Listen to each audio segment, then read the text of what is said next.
Hey everyone, welcome to the channel. We've got a lovely game against Innis, which is Marines versus Marines as requested by Callum Purdy. So Callum, thank you for being very creative. Yep, this is we were struggling for how to make a Marine versus Marine matchup interesting.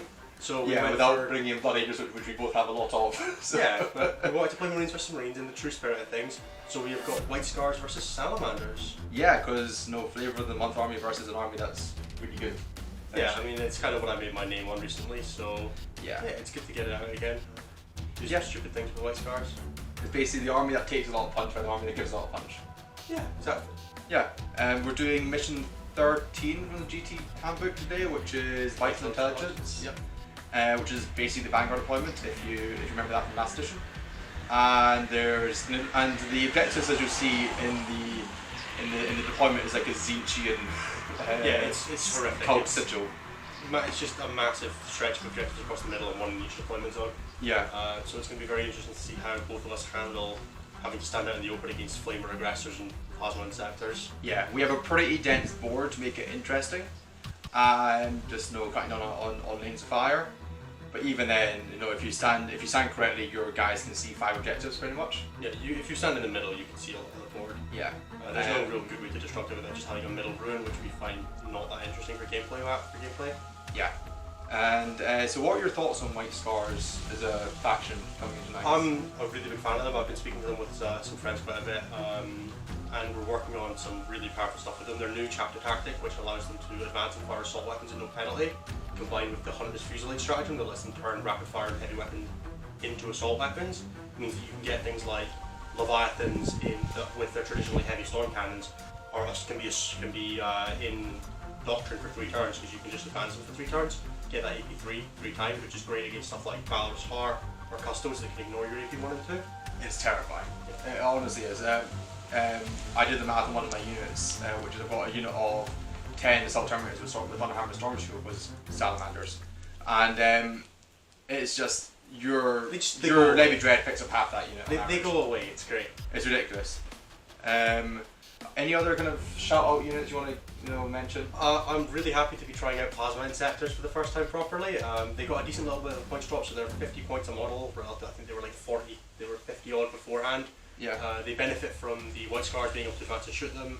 They still have old plasma wording, so you can still stick Recitation of Focus on them with +1 to hit, overcharge them with no penalty after advancing. So this unit gets to move 10 plus D6 inches, a little bit more if you've got like Plume of the Plains Runner from White Scars with a +1 advance. They're very fast, they've got a lot of firepower. They have 2 separate D3 shotguns, so with Blast, they both hit the 3-shot minimum if you shoot with anything 6 or more models. So against a squad of 6, you get 36 shots. If you're worried about opposing Blast, you can split them to 2 squads of 3 and not lose too much. But if you're not too worried about it, you can keep them as a single squad to benefit from stacking buffs. They're a very, very interesting unit. Yeah, it's a really strong unit, and it's definitely one of the things I'm probably most scared of. And if I can, I would like to pick them off the board quite early with like Eradicator Fire, or Grav Devs in a drop pod. But that's a tough ask on a board this dense. They also get the nice benefit of White Scars have a strategy that allows you to fall back and still shoot. And then as White Scars, they can fall back and charge, so you can have a squad of them jump in, shoot, advance, shoot, charge in, try to do their mortal on 6s, punch with their potentially strength 4 -1 damage to with +1 to 1 from Khan, and then in the next turn fall back, pop a stratagem to shoot, charge back in, do the mortal wounds again, fight again, and you can just keep doing that. They're a great little harassing unit. And they're not that expensive at 300 points, like they're not a cheap unit, but it's still 18 toughness 5 wounds. Yeah, it's hard to get through unless you've got a lot of Melt of Fire or Grav Dev Fire. Do you want to go through the list and specifics then?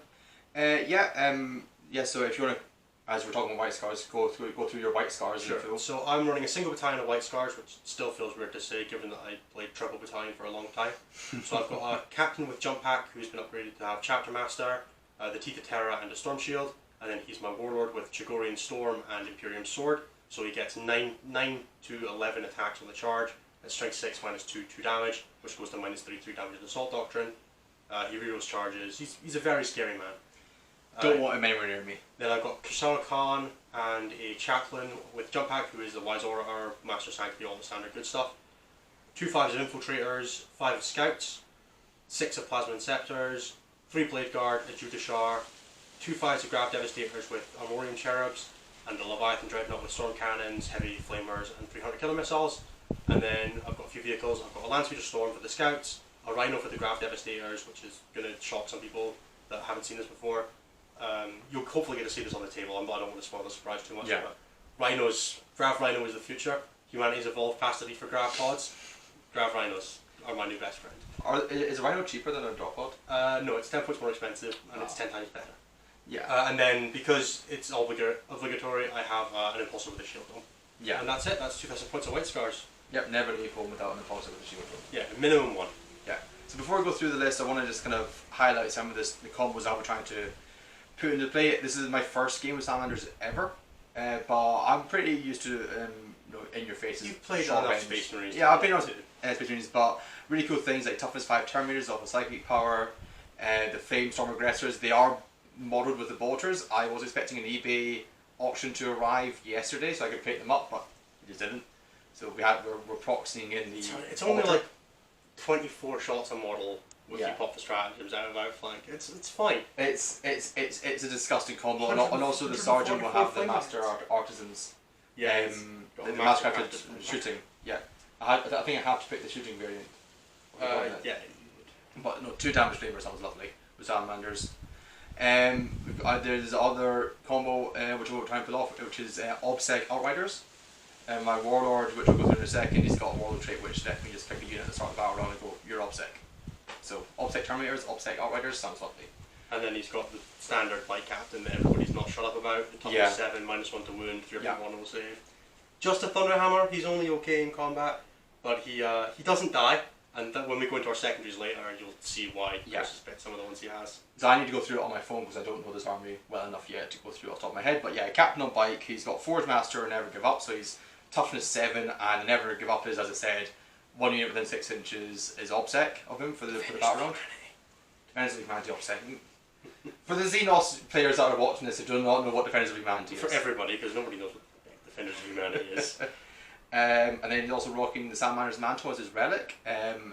So that is -1 to wound him for all. We should also go through how you are Master Artisans and Long Range Marksman. Yes. You're a successful transfer. Yeah, I don't have the Agrax Agaton for Salamanders, so we go for I think the successes is better. The Anyway. successors. But there's an argument to be made for pure because they ignore -1 and stuff like that. The range is so good.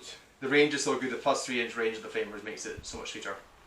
Then I've got Primaris Librarian with Fire, Shield and Drake Skin, so that is -1 to wound and -1 to charge, no, -1 to hit, and -1 to charge them.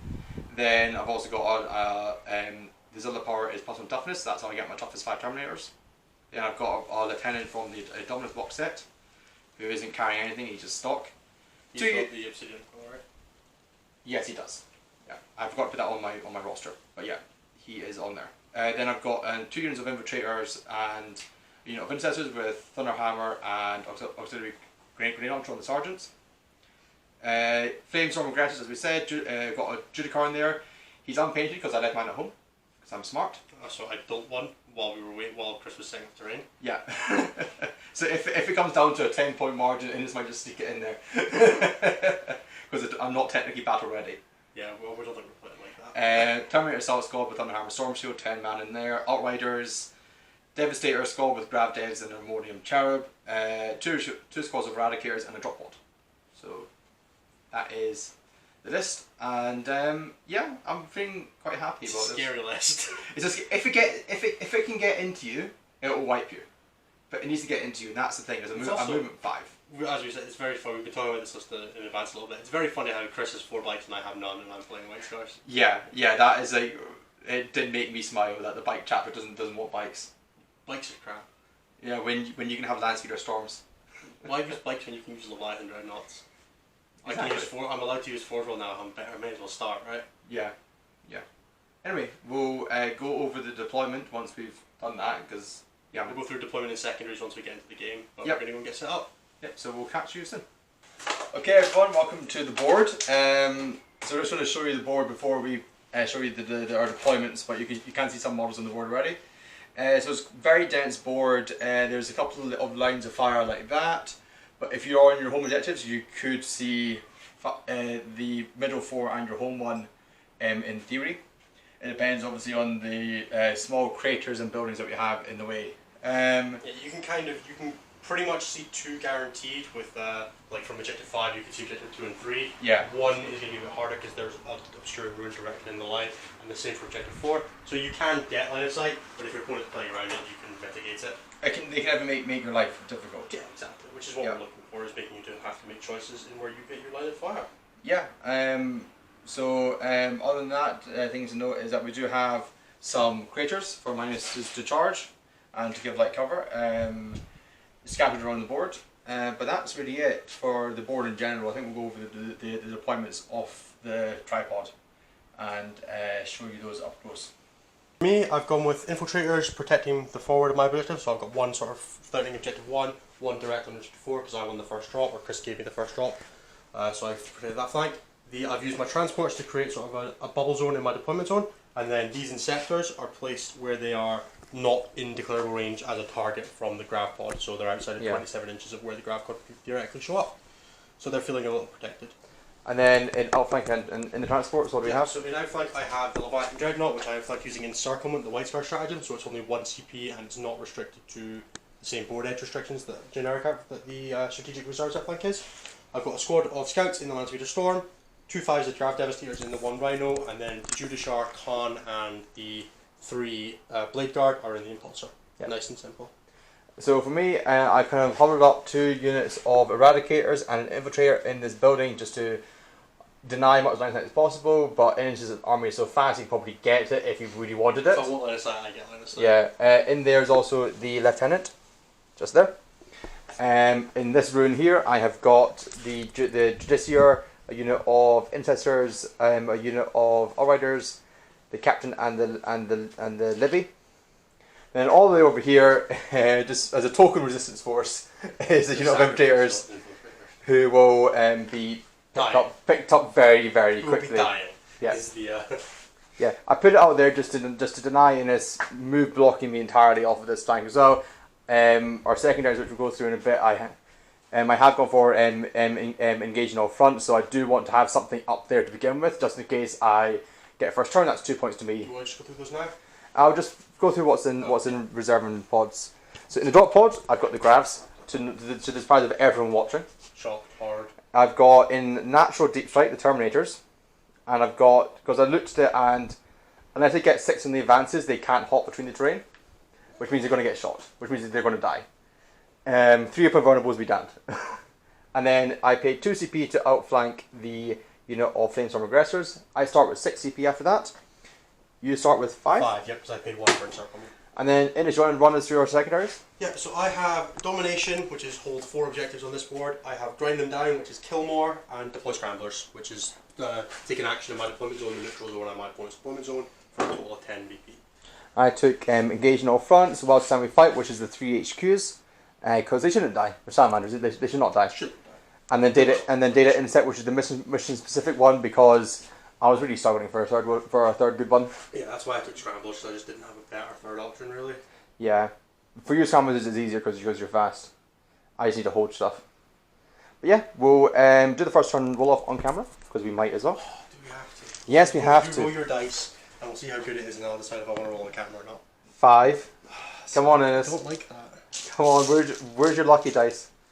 I'm gonna trust roll in over Mikey here because he failed me last time. No. I'll let you go first, please. Really? Seize. Yeah, I don't get to seize. That's how bad it is. You got 5, mate. Alright, we'll come back to you with turn 1 summary, most likely. I've gone first twice in 10 games. That sounds like a you problem. Okay, everyone, welcome back to the end of the Salamander's turn. So I advanced the bikes up to catch this objective number 6. I've also put a unit of Intercessors on there to Data Intercept. So I should be getting 2 points in my command phase if my units that are holding the objective live, if not 1, hopefully. And then I've also got Recon because I'm in 3 table quarters because these guys are still in it. Gauge no front, sorry. Because I moved the unit that was over here on objective number 1, 6 in advance to get him out of dodge. They don't need to hold an objective. I'm happy for Innis to move onto objectives. when me take them off him. Then the stuff in this building over here, the infiltrators advance forward to put 2 models on the objective. They also pop smoke as the other unit of infiltrators in the shooting phase. And I move normally the 2 units of eradicators to blast away his infiltrators. The bike captain advanced over here. The Judiciary got a 6 in his advance to keep up. Then the lieutenant hang on for the rerolls. The bike's advanced and I give them the 3 invulnerable with the CP I got back this turn against shooting, so they hopefully will live. They're also OPSEC. And the Libby in second phase gave one of my 2 eradicate units, one with worse cover, +1 toughness, -1 hit and charge from his 2 spells. So the only thing I killed was a unit of 5 eradicators, but I think it was a pretty good turn. It puts me in a pretty commanding position for the rest of the game. So we'll see how Ennis responds in his turn summary. Alright, Ennis, what happened in your turn? So what I did that turn was I advanced this land speeder up. I used the 2 invulnerable save on it just to keep it alive a little bit. The Judiciary jumped out of the Impulsor and got into this building just to put my backfield. The Inceptors rolled a decent advance, but it wasn't enough to get them anywhere near them, so they've just moved into this building. Infiltrators have pushed up and deployed scramblers for me in the neutral zone. And then the Chapter Master advanced over here, got in range of the Grav Devs for full rerolls, and the Grav Devs between them managed to pick up the Infiltrators and the Eradicator and 1 sort of Eradicators, which was quite big. Yeah. With some really good damage rolls. You didn't roll anything but a 3. I didn't roll anything other than 3s on for the final damage. So yeah, and I didn't get a single Feel No Pain from my 6 didn't pass any Feel No Pains that mattered. So yeah, it was really good, not gonna lie. I did 3 wounds, 3 wounds, 6 wounds to the Eradicators between their 3 failed saves. It's not nice. It wasn't nice, but you deserved it for breaking the Eradicators. So I managed to score 3 points for domination and 3 points for grinding down because Chris only killed 1, I managed to kill 2. I managed to deploy scramblers in the neutral zone. I got 1 for data incident at the start of that turn. And at the start of his turn, Chris is going to get 0 for primary because he only holds 1 objective, and 1 for data intercept. Yeah. So, still an uphill climb, but my army is now coming onto the board, essentially. Yeah, Chris's army isn't very much a turn 1 army. It's more of a turn 3 army, if we're being honest. Quite a good bit of turn 1. We're now both going to pick it for moving. We're both going to move to Tactical Doctrine, we'll need to pick later, and I managed to get both my mechanicals off on the Inceptor to get in that turn. Yes, that was quite nice. So we'll come back to you with the... I don't know, we'll see, maybe turn to summary, maybe mid-turn. This is probably going to be a mid-turn summary just because... There'll be lots of stuff happening. Yep, so we'll come back to you with all that as we get Ernest's lovely Glasshammer Gaming from his team affiliation. Glasshammer Gaming. In the... Glasshammer Gaming, glasshammergaming.com. Or UK, I don't actually know. Sorry, Manny. Just Google Glasshammer. Okay, everyone, welcome back to the end of the Salamanders charge phase. So I'll just run you through what happened so far. In the movement phase, the Interceptors stay still over there and they're doing my data intercept this turn. I moved the Eradicators as a normal move, so they're now over here. They could get line of sight, all 3 of them, into the unit of Grav Devs that intercept over here for me to kill. Then the captain is now over here, just touching the protection before. The Judiciary and the lieutenant have moved over slightly just to get further into the battlefield really. Over from Objective 6, my Outriders moved on to Objective, so I already had 2 models in there to Innis' 1, so I was obsecking him. The Terminators deep struck in a cone in front of the Outriders and the Captain, just to give them a bit of protection, and then they've just made a 9-inch charge into the speeder. On the other side of the battlefield, I moved my infiltrators out of behind this cover, and I just made a 6-inch charge into Innis' infiltrators.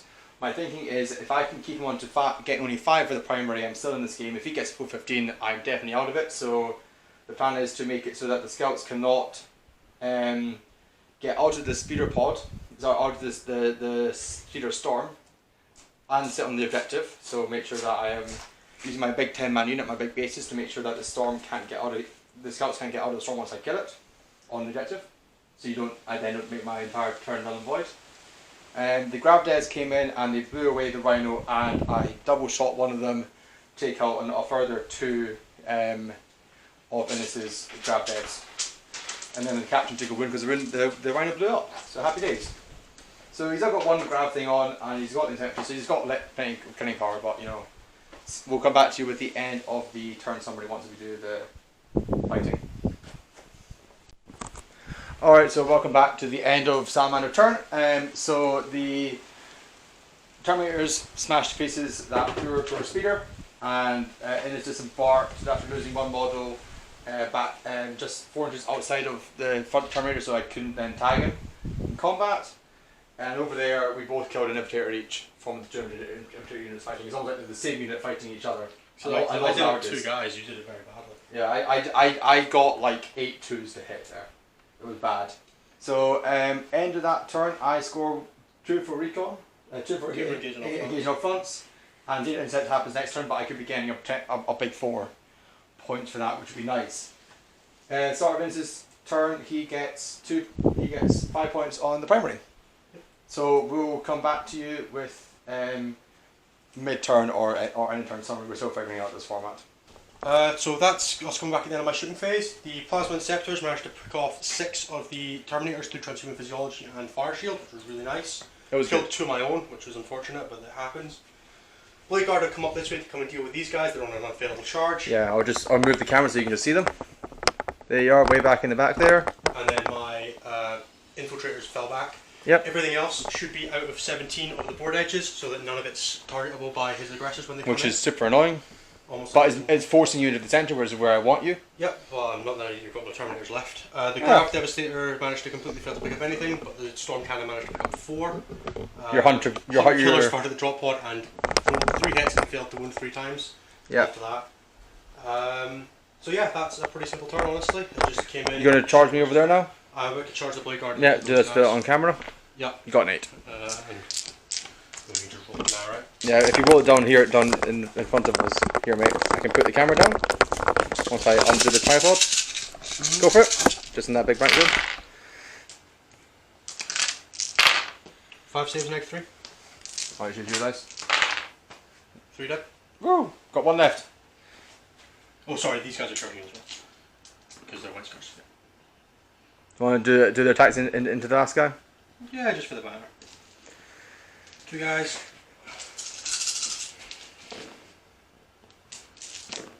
4 saves. Mine are better than yours. Oh, look at that, he's dead. So, happy days. White Scars kills off in combat, everyone. Breaking news. Nobody would have guessed that. So, we'll come back to you. So, what do you score in that turn? So, I'm going to score Domination. I'm going to score.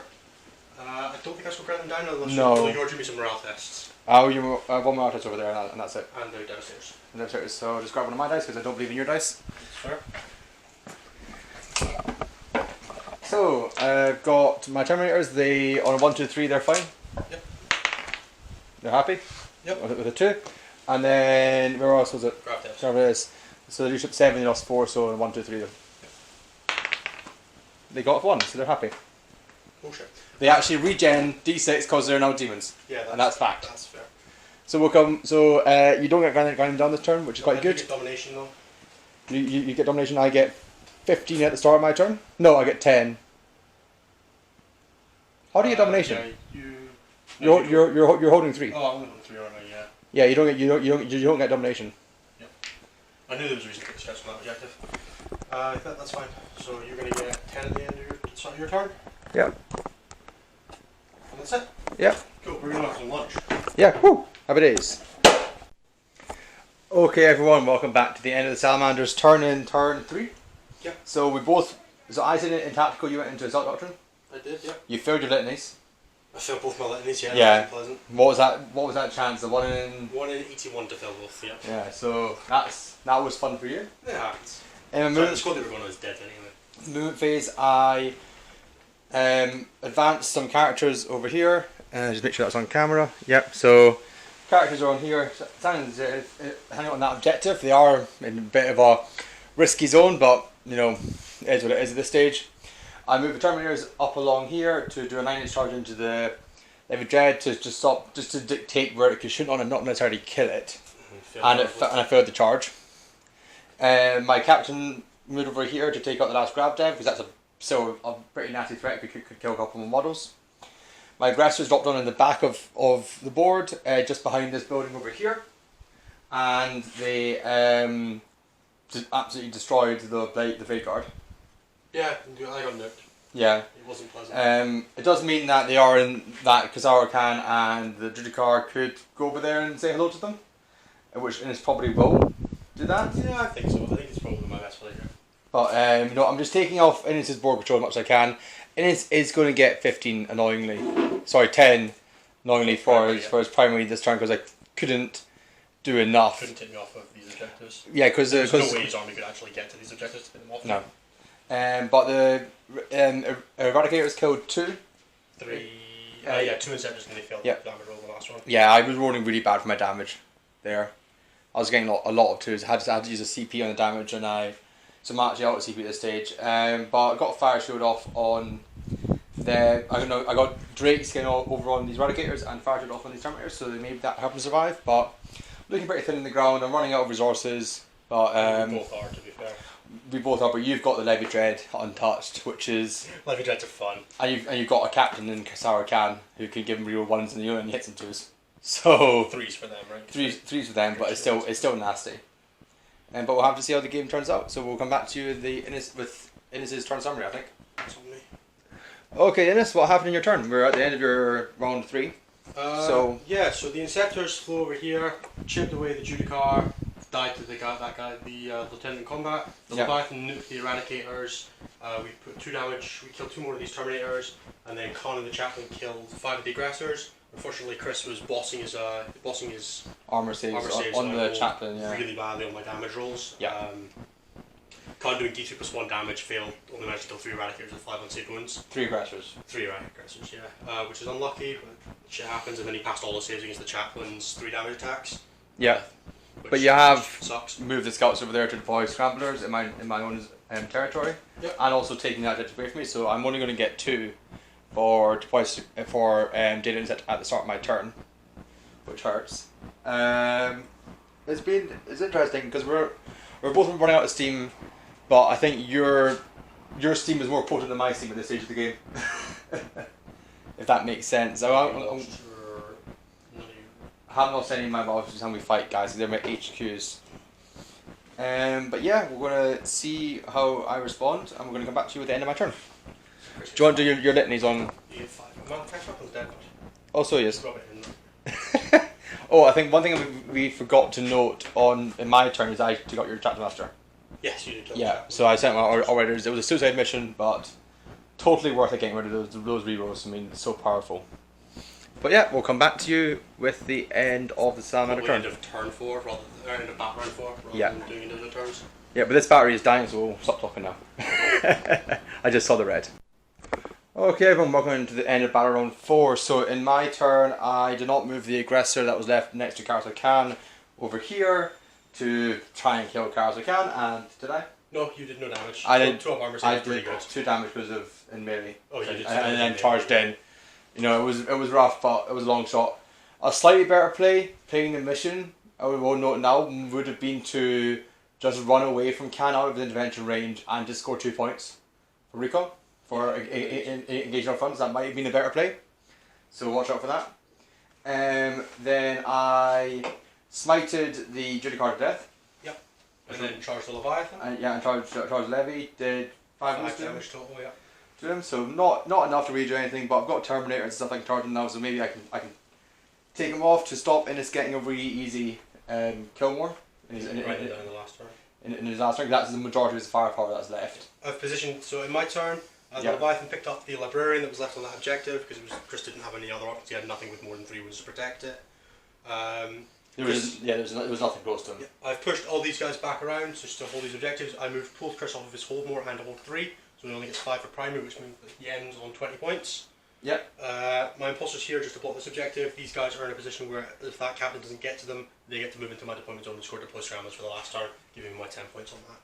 Yep. So it's definitely kind of risky business plays. Risky business. Yeah. Risky business plays. But yeah. Did you mark down for my 2 data insets that I got? I have not yet. So I use my Grav Dev, who's not going to be much value at this stage of the game, to data intercept.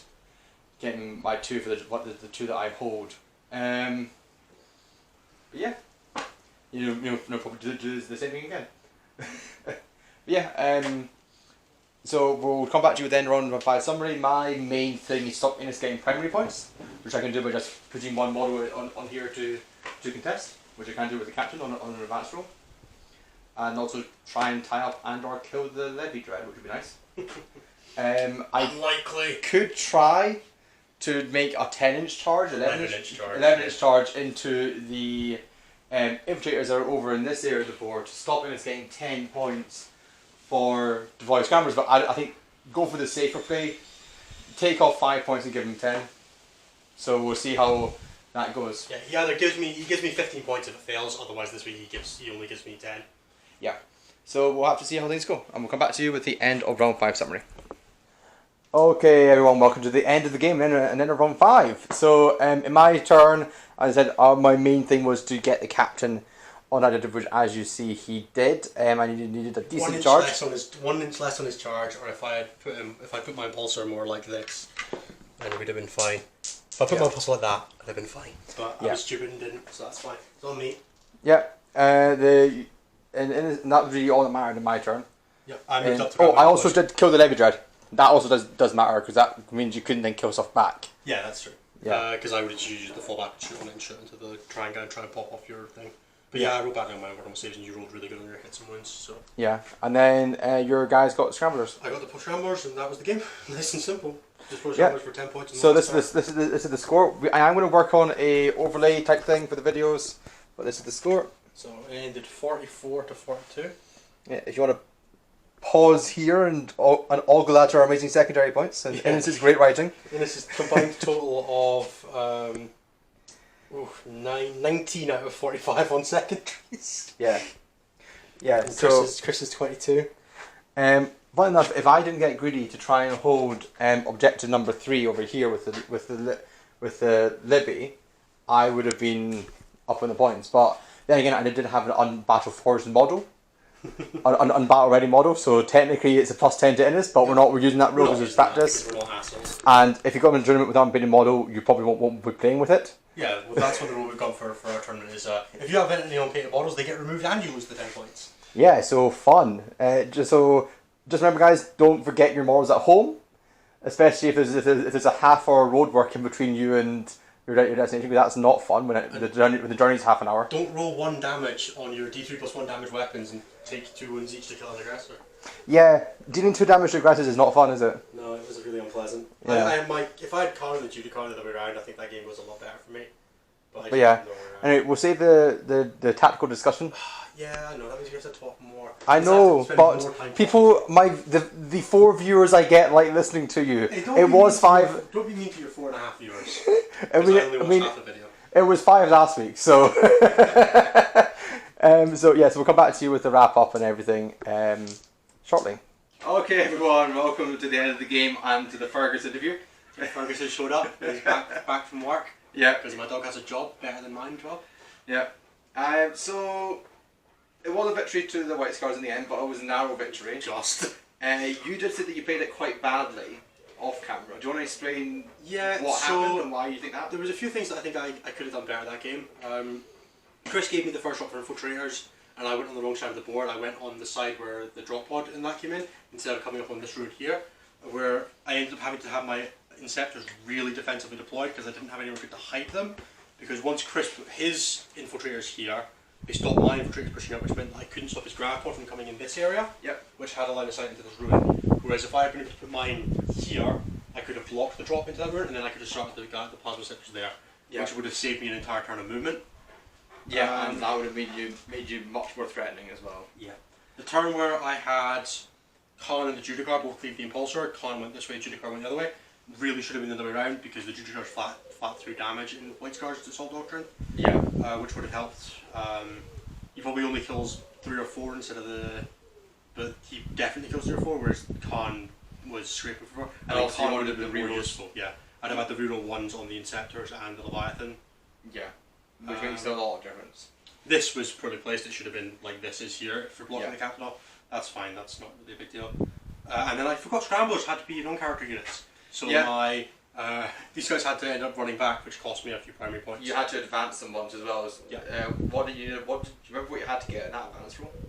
Oh, like I needed a 1. Oh, okay, yeah. They were like 13 inches away from my deployment zone. I just needed to. I wasn't sure if it was like I needed a 2 or 3. Is like in that case you couldn't get it. I wanted it to be away from where your captain was as well, so the distance was more what I was considering. Yeah. Because my deployment zone starts here. Yeah. So yeah. The only other thing, my play over here with the Grav Rhino was probably not as good as it could have been.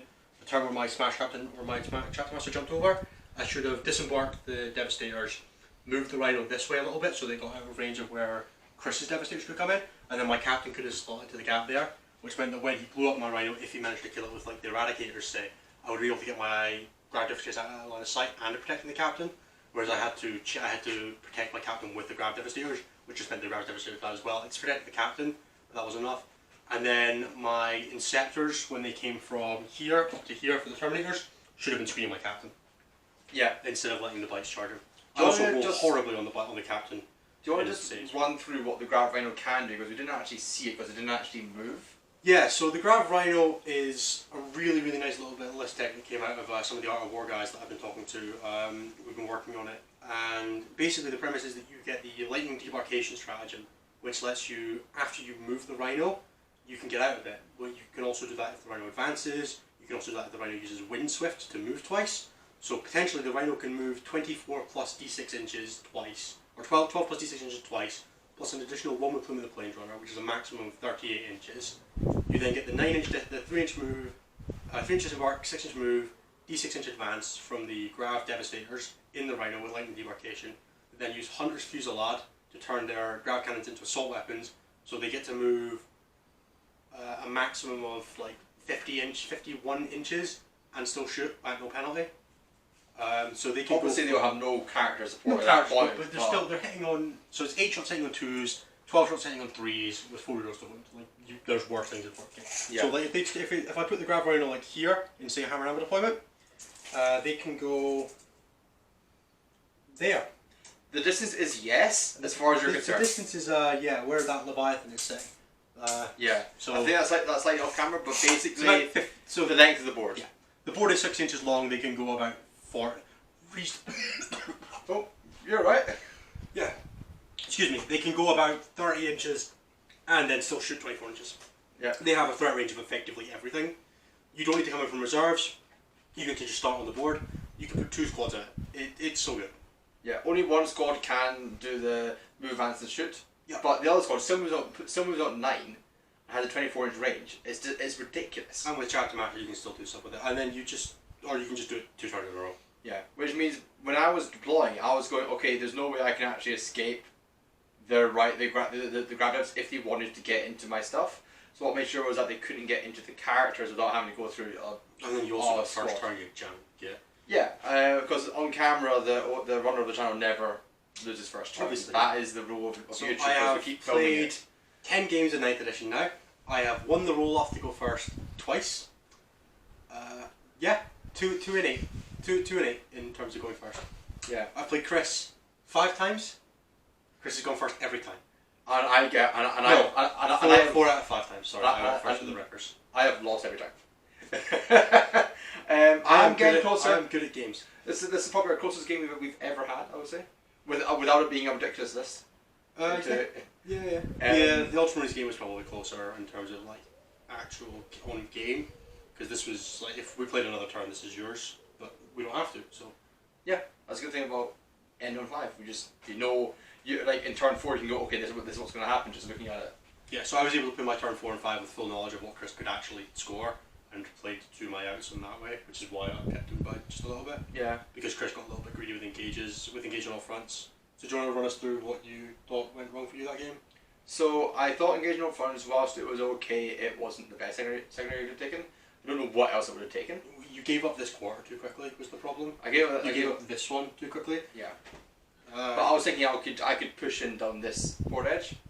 I thought the way that you were moving your models to deny my aggressors coming in and shooting something was, to be honest, irritating. There was what happened was Ennis made sure that within any of the board edges I could come in on, he was 17.1 inches away. I can't shoot more than 11 inches. Yeah, because Chris can't come on my board edge, which in this mission is this long board edge here. So as long as I stayed more than 17 away from these board edges, and this objective here, the one that I had an impulsor on, was more than 17 inches away, so I could sit a unit there, fight up here with the infiltrators that can't be shot anyway just because of game rules, you can't deploy within 12 of them, so the aggressors with 11-inch range guns can't shoot them. I was able to control these 3 objectives completely safely from the aggressors, and then fight for this one in the middle, which I got 1 domination point off of, 2 domination points off of, grabbing that one twice. Yeah. And that was it. Or I grabbed objective 6 once and objective 3 once. Yeah. The other thing is, I think the Terminators, I mean, they are still alive, 2 of them at the end of the game, which I was not expecting. I was expecting them to die in 2 turns. Focus them. You didn't focus them, you shot them once and then you just... I got them down to below 5 man, and then I chipped them down to 3 man with combat, and then that was it. And then they weren't protecting the characters anymore, and killing the characters is much more important. Yeah. I like the Terminators in this list, but the issue I had was the Justiciar wasn't really able to keep up with them because I could advance up behind. Sorry, the Justiciar and the Lieutenant, who are the ones who really want to be around the aggressors and Terminators. Yeah. Because I was having to advance them, they couldn't charge, and I'm running forward 9-10 inches. The problem you had was that you played really defensively with the characters instead of pushing them aggressively. But you had to play them defensively because if you don't hit that 9-inch charge, they're just in the open. Yeah. So that was the problem that Chris had, was that he wasn't able to play for the 9-inch charge, which he did hit, which really sucked for me. Yeah. He wasn't able to play for the 9-inch charge and also keep the character support, which meant that when I got my plasma and set into them, they didn't have the thermal pain. So I did manage to pick up 6 with the plasma that turn, as the dog collapses on the floor. Yeah, I'm not sure. I think Fergus is just in camera, but Fergus is clearly had enough before he came up. But we're going to keep talking because I think there's a few more points I want to get through. I think the drop pod worked well. I put a drop pod over there. I put it right in the corner to basically, and it's okay. If you want to deal with it, you can, but it's in an awkward spot for you to get to. Most hunter killer missiles. And it's forcing firepower to go into it, and therefore that could get me recon for that quadrant. But I was in that quadrant anyway. Yeah, my army has good single target firepower, but it doesn't want to use any of it on a drop pod is the problem. Yeah. Once my grav devs went down, I just didn't have any way to deal with it really. I think maybe not putting the aggressors into strategic reserve would have been a better play. I don't think they ever do anything if you don't, though, is the problem. I mean, that's always been the problem with female aggressors, is that unless there's a rune like here in your deployment zone that you can hide in and shoot out. And then if we're playing a mirrored map, which most people are nowadays, you would have them. I've got that, which means it's even worse for you. Because if you ever try to make an aggressive play, the Inceptors have the first strike on you. Yeah, like we only had really these 2 runes in our deployment zone, and the hills kind of, the hill was really good for the Leviathan. Yeah. So it was definitely quite interesting. I like the fact that they can come out and shoot 27 inches away. And one thing I liked what it was doing was it was ferrying inwards towards the middle, which is where all my stuff was anyway. Yeah, but you're still able to just skirt around it. But I would say you're very good in the movement phase. It's probably your best phase of the game. For a player like you, so you were able to make sure that yes, I'm within charges, but it's a 10-inch charge. And if you're going to make that, then fine. Is what you were saying quite a lot. You have to just take your chances, right? You can't always just make the plays that are perfect. You have to pick from the best of a set of options. And for me, generally, it was I'll let Chris have a long bomb charge that draws him towards my guns if it means that I get to stay safe from the murder death the aggressors. Yeah, and I think that's something I need to work on, particularly when I'm getting my Blood Angels in the matchups like the Light Death card. Sit at the 10-inch charge range, you know.